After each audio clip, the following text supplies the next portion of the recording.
Hello everybody and welcome to another video. Thank you so much for sticking with me, watching all the content on the channel. I really appreciate it. If you haven't yet, subscribe. We got videos coming out every Monday. Fitness content, nutritional content. What are you waiting for? Just click that button, baby. You'll be here. You'll get updates on everything that I put out. Thank you so much. I appreciate it. With all that being said, before we get into the actual meat and potatoes of this video, I've got to throw it over to our best friend, Disclaimer Guy, so that he can disclaim some things for you so that I don't get any complaining in the comments. Hello. The opinions expressed in this video are personal in nature. These pieces of gear will not add 100 pounds to your squat, bench, or deadlift, but they may help your time in the gym be more enjoyable. Give them a shot. Let me know what you think. Thank you for watching. Back to you. Thank you so very much, Disclaimer Guy. Now that we've gotten that disclaimer out of the way, I'm going to go over my top 5 favorite pieces of gym equipment, gear, whatever you want to call it, that I use pretty much every day in my training.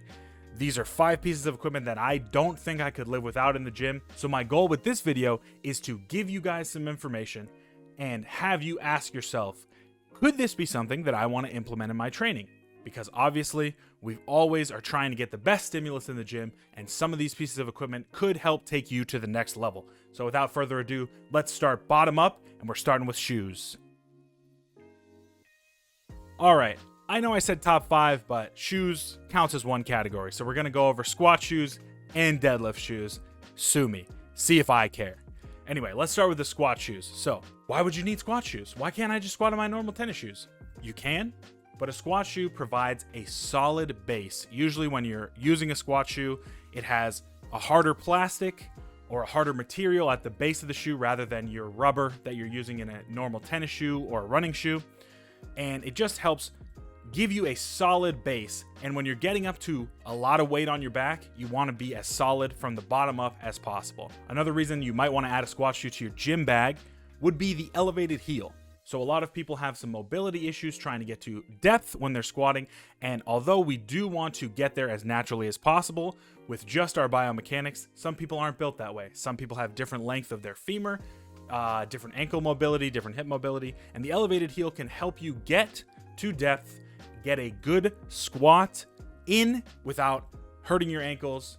It also provides some ankle stability, making sure that you're getting to depth, just getting a proper stimulus, and as you work through squatting, as you gain experience with squatting, you can try maybe squatting barefoot and see if any of that mobility works. I personally, whenever I'm doing competition lift, whenever I'm doing any of my squat auxiliaries, my pause squats, my front squats, I'm always squatting in my squat shoes. For me, it's a mental thing as well as a physical thing. When I put those squat shoes on, something in my brain triggers, it's time to squat.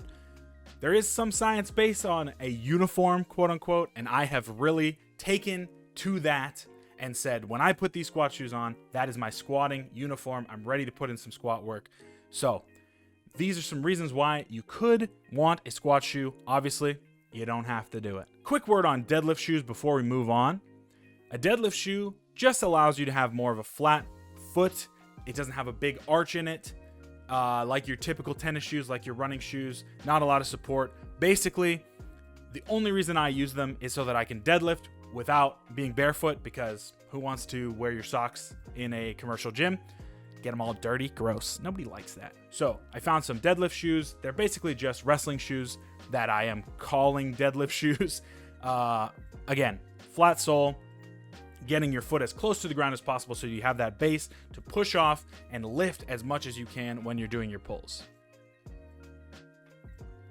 Moving up the body, we have reached the knees, and everybody's worried about their knees. Everybody that I work with, that I train, that I talk to casually is worried about their knees. That makes total sense. Your knees are incredibly important. They give you mobility. If you can't walk, you can't really do much. And so we always have the safety and the health of our knees in mind, but not to the point where we're not squatting what we need to be doing. We want to grow, we want to get stronger, so we want to make sure that our knees are as safe during that process. And that brings me to knee sleeves. So knee sleeves are a great tool. They're not as restrictive as a knee brace, obviously, something that you would wear post ACL, MCL, meniscus injury to make sure that everything was fully stable and you couldn't have any lateral movement. The knee sleeve isn't as stabilizing as some of those actual braces, but we wouldn't want it to be. We want it to be compressing, we want it to be supporting, but we don't want to restrict our lateral range of motion during our squat, during our hack squat, any bending of the knee movement.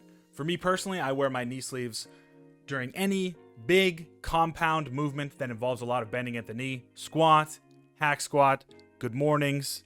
I'll wear them for front squats, all types of squats. Knee sleeves are great for support, but they're also great for compression. And compression, as we know, can help drive blood flow, which can help with soreness, which can help with recovery. All around, just a great tool that you may want to add to your gym bag. And if you're confused, as I was, as to how to put them on properly without dragging them up your shin, I have this helpful video from our lovely assistant. Take it away.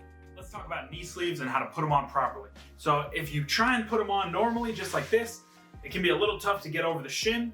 If you can see that, it's kind of hard to just squeeze up. You can't make sure that you have a nice fit. Have I got a fix for you? You take the knee sleeve just like this, fold it in half. Should be looking like something like this, just like that. Then we slide over the foot up to the base of the knee, right like there, and then we flip it back just like that. And now, ooh, check out that leg, baby. Got a nice sleeve on, ready to go. When you're taking it off, fold down again, push all the way down over the foot, and you're good to go. Hope that helps. Man, I think that lovely assistant's kind of cute. I don't know about you guys, but moving on, moving up the body, we have reached the weightlifting belt. This one is going to be a doozy, ladies and gentlemen. The amount of people that I see wearing a weightlifting belt incorrectly or using it for what it is not meant to be used for is astronomical. You'll see people in the gym with that weight belt on and they're never taking it off. It is my mission in life to teach how to properly use a weightlifting belt. You walk around any commercial gym and you will see at least 5 or 6 people doing bicep curls in their weightlifting belt, doing some tricep extensions, maybe just doing some body weight squats, and you're asking yourself, why? What are you getting out of that? If you're wearing your weightlifting belt properly, not on your hips, a little bit above your hips, it is used as a bracing tool. As I have mentioned before, in my squat video, in my deadlift video, when you're lifting heavy weights, when you're squatting heavy weights, when you're deadlifting heavy weights, even when you're bench pressing, you want to create tension in your core and in your back. You do that by using the Valsalva maneuver, Valsalva, which is just a bracing maneuver where you take in a large breath, you brace against your stomach, and throughout your entire trunk, you hold that breath, you do your movements. So in the case of the squat, you come down, you get to the negative of the squat, and you push back up. And then when you reach the top of the movement, you exhale and you restart the maneuver over again. That is where a weightlifting belt comes in. It allows something to brace against. If you're trying to brace just raw, just on your core, and you don't have the strongest core musculature, it can be tough to keep that breath in. If you have the weightlifting belt to push against, you can really understand mentally, okay, I've got my breath, I'm bracing against something so you can really feel it and you can keep everything tight, everything compact, finish the lift, you're good to go. It is not primarily a stabilizing tool. I see a ton of people wearing just a traditional weightlifting belt and thinking that it's going to help stabilize them when they're doing any bending movements, they're keeping their spine structured. It is not meant for that. There are specific belts that are made to help stabilize the spine, but if you're using a traditional weightlifting belt like the one that I have shown you, that is not its purpose. Again, if you are worried about your spine, there are specific belts made for spinal stability. Make sure that if you're buying something, you want to make sure that you're using it for its intended use. So if you're buying a weightlifting belt, like the one I've showed you, a 10 millimeter weightlifting belt, it is not for spinal stability. It is a bracing tool, and it can be a great tool to help add weight to make sure that you're stable during your lifts, but it is not a stabilizing tool for moderate, light activity, bicep curls, triceps extensions. Let's end useless weightlifting belt use. Join me in this quest, people, because if there's one thing in the gym that just drives me nuts, it's people just walking around with their weightlifting belt as if it's protecting them from any spinal injury whatsoever. That's weightlifting belts. I've gone on a little bit of a tangent, but it's important to me. We're moving on. Let's get on to the next piece of gear. All right, we have moved on up the body and we've gotten to the wrist. Right here, baby. Y'all know what a wrist is. I have two pieces of equipment that have to do with being wrapped around your wrist. And my first one is wrist wraps. I've gotten a ton of questions. Hey, what's that thing that you put on your wrist before you bench press, before you overhead press? It's just a simple wrist wrap. Basically, the concept is similar to knee sleeves. You want to provide support, stability to the wrist. The wrist is not an incredibly strong part of your body. All right, a little bit of a crude demonstration here, but it's the best I've got. My finger is the barbell. When you're benching, you want it to be right here in line with your elbow, because the farther it moves up your hand, it creates a moment arm, meaning that you're losing efficiency in your lift. Your biomechanics are attempting to correct for the bar rolling out of your hand, and you're losing strength in your lift. Utilizing wrist wraps can help keep the joint stable, can help keep it straight so that you can focus solely on pushing the most amount of weight possible. I use wrist wraps when I'm doing any big pushing motions, my bench press, my incline bench press, my overhead press.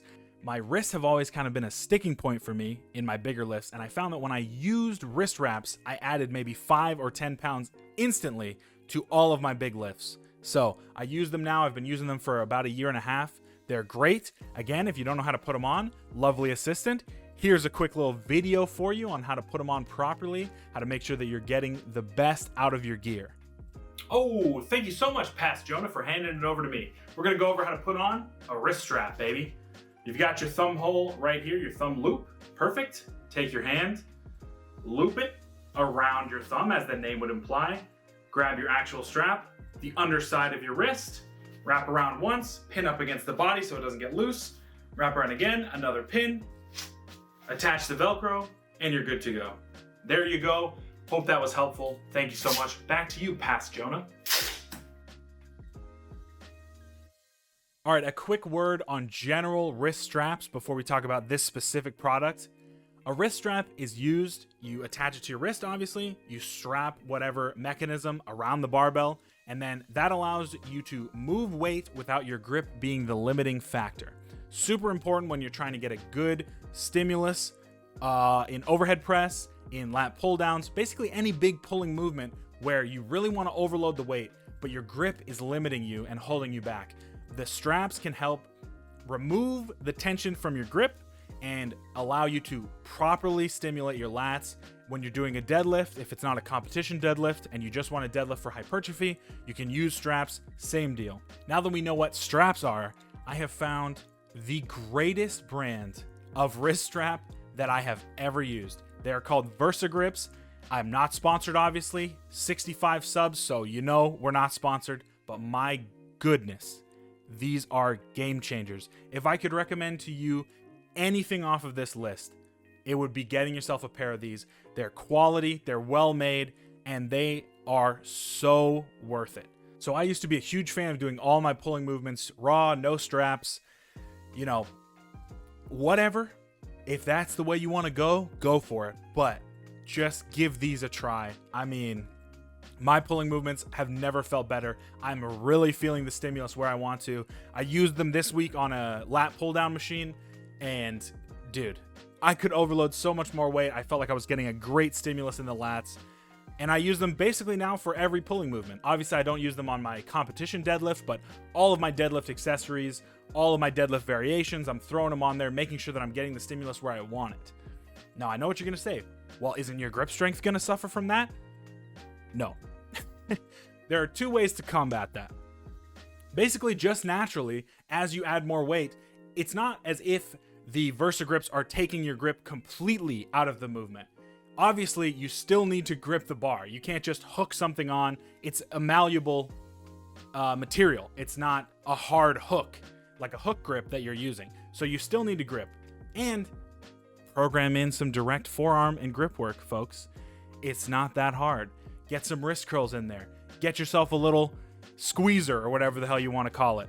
Throw that in there. Make sure that you're hitting your forearms, getting your grips work in. But I'm telling you, I cannot recommend these enough. They're great. They have revolutionized my time in the gym. I love them. All right, so there you have it. There are my top 5, maybe 7, I don't know how you want to count it, favorite pieces of gym gear that I would recommend you think about, maybe give a try. Obviously, you don't have to use even a single piece of what I talked about today. That is the beauty of the gym. It can be as intense or non-intense as you want to. It can be as specific or general as you want it to be. If you want to go in there with nothing, no gym bag, you don't want to be burdened, get in there, get a workout done, more power to you. If you want a little bit of extra help, check out what I've talked about. Maybe give them a shot. If you do give them a shot, I'd love to hear about it. Please let me know in the comments if you've tried any of these out, if any of these work for you. That is going to do it for me today, folks. Thank you so much for watching. Make sure you give this video a like if you enjoyed it. Subscribe. We got content coming out every Monday, baby. What are you waiting on? Click that subscribe button. Peace and blessings, everybody. Hope you guys have a great week. Get strong, stay strong, and I will see you in the next one. Peace.